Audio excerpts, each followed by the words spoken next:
All right, welcome back to CMS Connected. Time now for our CMS Insider segment, and for that we turn to our expert, Scott Liewehr from Digital Clarity Group. I like this one. It is titled Finding Meaning in Global Customer Experience, and we turn to an article in econtentmag.com from your colleague Mary LaPlante. And she dives into customer experience, and she starts in finding meaning in global customer experience by taking the premise that the words and the phrases around customer experience, CX, customer engagement, have been used so much they've lost meaning. Right. Has the term customer experience lost meaning, Scott? Yeah, so look, first of all, I really like the article that Mary wrote, this semantic satiation. I hadn't heard of that term, but it very much applies here in this case. I think it really has lost meaning because it's been used by so many folks in so many contexts with very different meanings. And I think many have used it so liberally because it certainly does sound like, oh, it's the focus on where we should be placed, right? Which is on the customer, obviously. Now, who's going to argue with that? Nobody's going to argue with it. But we've got products named after it. We've got suites named after it. We've got strategies named after it. And from all sides, by the way, not just like in the WCM space, but in the marketing automation space, and well beyond that. In the business process management space, people are using this term. So yeah, I think it's been used really liberally. It has a lot of meanings and intentions. And so if the term customer experience has lost meaning, and you agree with Mary's premise, how do we get back to giving it meaning? What is your definition of customer experience? Or asked a different way, how do you find meaning now? How do you get back to finding meaning in the term customer experience? How does it mean something to an end user, to a vendor, to whatever? Yeah, I think, so first of all, again, as Mary says, we might have some culpability here because we've certainly been using this term.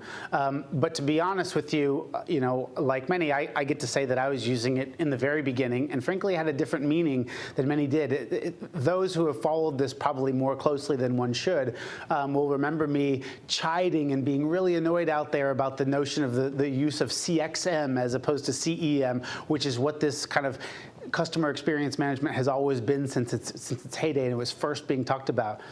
When we talk about customer experience, we talk about that being the kind of totality of all of the interactions with a particular company or a brand, right? So the sum total of all interactions. And so you can break that, sum total of a customer's interactions. And so two parts to that. Number one is the customer will use that kind of term in quotation marks because many think about that, especially in the marketing world, as that means the prospect.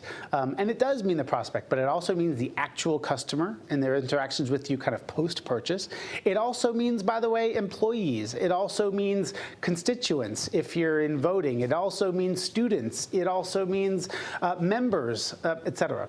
So first of all, that's the first stipulation. Second thing is, if it is the sum total of all interactions, then the failure of any one of those interactions is a threat to the customer experience, right? And so the idea is, how can we make sure that kind of all of these interactions end up leaving us positive? Somebody did some research at one point, and I can't remember who, so I'm sorry I can't give them credit. They basically said, actually, a customer's experience in their mind are two different experiences. One is the most recent experience, and the second one is the one that stands out the most, good or bad.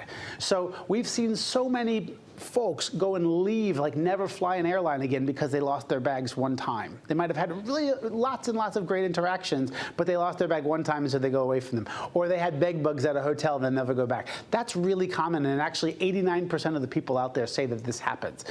So in terms of getting back, customer experience management, however, is different. It's how can we kind of try to set an environment that controls that. But here's the thing. The kind of liberal use of this term has mostly been by technology vendors who want to associate their products with the term. And unfortunately, in the way that I've defined it for you here, it is not just about technology. It is about strategy. Customer experience management is about strategy. It includes skills. It includes approaches. And yes, also some technology to help that make it work.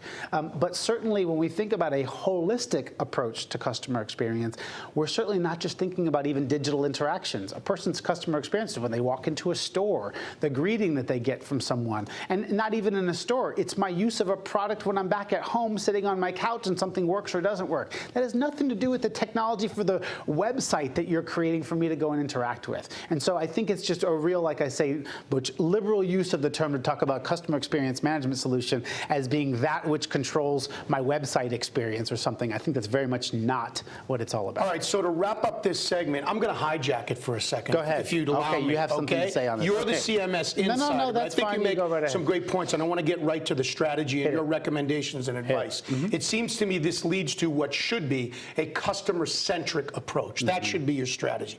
So let me go off for a second. Here's where I'll go off. Customer experience, to me, used to be a proactive thing. It used to only happen with customer service after a product was purchased, and you wouldn't hear about it until there was a problem. Now, the way business is done today, there are touch points, there's tag words, along the way everywhere. So customer experience is all of it. So while, as you just said, customer experience is a suite of products, customer experience can be a line of business within an organization. What it really should be, in my opinion, is it should be a philosophy based on a customer-centric mentality. And if you do adopt that mentality that the customer is the center of it all, your products, your people you hire, the people you work with, the way you do it, you're absolutely right. That is what finds meaning in global customer experience if you have that strategy, that approach. What you're basically saying, which I think is probably the only scenario where this cliche is right, which is if you build it, they will come. If you do really well by the customer, they will come, right? You will receive the fruits of that approach, I think is what you're basically saying. This notion of shifting from inside out, where you focus only on yourselves and your own, whatever it is that you, the organization, wants or what you want to sell, which, by the way, let's just say quickly that this idea of I could be more personalized in the way that I sell stuff, is that really customer-centric? No, that's still very organization-centric. Right? You're just trying to tell more stuff and you're trying to be a little bit more creative about it. But in this case, we think of, like you said, Butch, all the interactions. And oh, by the way, again, those times where they're not really interactions, it's just between the employee and the product. So maybe it means improving our products. It means improving all those places where you might at one point fall down, making sure that you don't fall down. So if you're an airline, it's not just how can I make the buying and booking experience better, how can I make sure not to lose anybody's bags, or that if I lose their bags, I help them get them more quickly. Those are the things that we're talking about which ultimately affect the customer experience. How can I maybe extend those seats a little bit, give me some more leg room? That's going to improve my customer experience, not just making my booking process better, which is where all the focus is today. Scott. I want to quote a friend of mine, Steve DiFilippo from Davios, who has a great book that I recommend called All About the Guest. And he talks about treating your employees as customers. And the way he puts it in the restaurant business is your customers are the people that come in the back door as well as the people that come in the front door. And when you do that, then the customer experience becomes a much broader philosophy. I missed making that point, and you're so spot on there that you cannot create great customer experiences. So many of those are between your employees, and those customers. Your employees themselves have to be happy. They have to have access to information. And certainly, by the way, technology is key here. It is less about digital experiences and more about digitally powered experiences. How do we get that information and data in the hands where it's needed? And that might be at a kiosk that only the employee sees so that he can be that much more relevant to that customer. Great stuff. He's Scott Liewehr of Digital Clarity Group. I'm Butch Stearns of the Pulse Network. We thank you for being a part of this edition of CMS Connected. So get connected. Stay connected. On CMS Connected, and we'll see you next time. Happy holidays, everybody. Take care.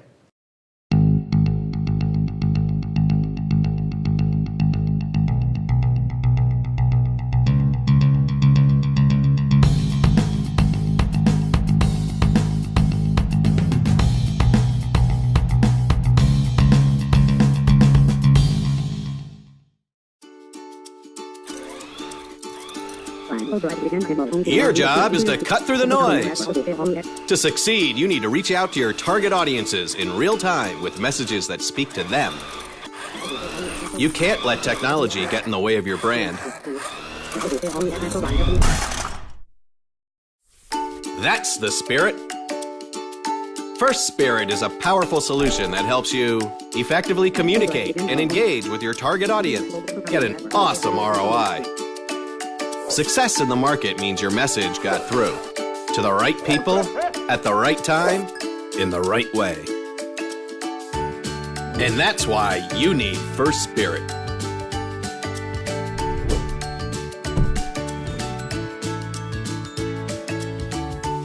Get started with digital marketing. Visit www.espirit.com now.